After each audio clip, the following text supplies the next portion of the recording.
After a breakup, it's pretty much guaranteed that an avoidant will go cold. It's absolutely possible for an avoidant to handle a breakup with grace, but it will be a polite kind of grace and the warmth will be gone. And it can be a real shock to be on the other side of that. One minute you're deeply connected and the next they're acting like they barely know you. And it is, of course, natural during a breakup to have distance or a lot of distance. That's pretty much the definition of a breakup.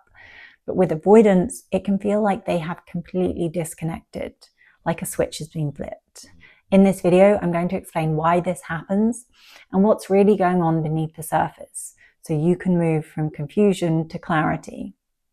Hi, I'm Jess. I've helped over 5,000 people find love, and I run a one-to-one coaching program that takes you from anxious to secure, so you can feel confident and trust your gut. If you're ready for that transformation, sign up via the link in the description box.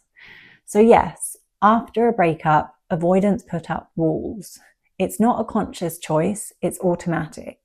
They go into self-protection mode. I have an image in my head of a Marvel character, and in a flash, they're covered in armor that protects them. It's like when Wolverine's claws shoot out. And for avoidants, it's emotional armor. And I mean, they'll likely already have started building that armor before the breakup even happened.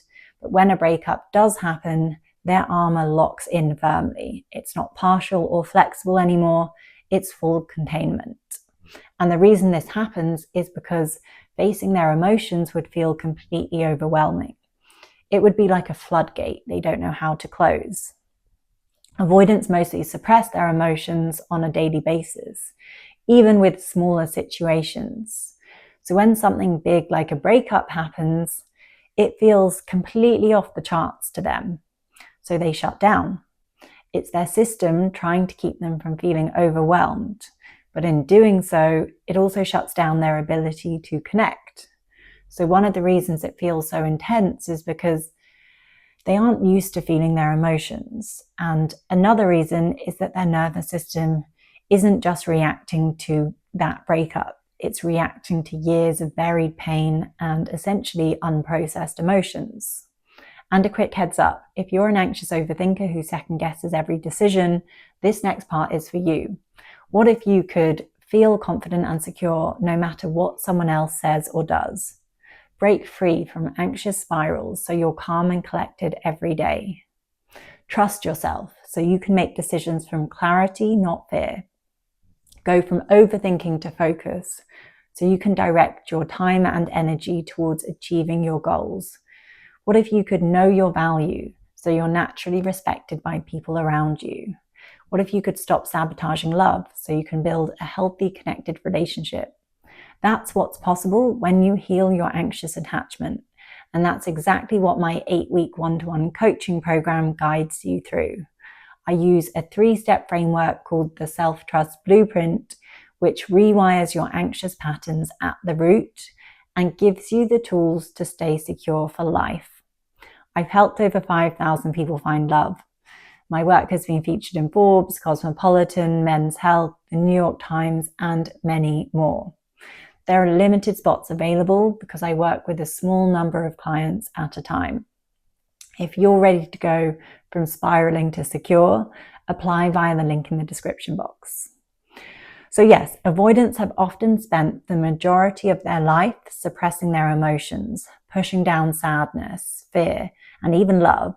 So when something risks cracking that open, that vault, it feels like there could be a completely uncontrollable release.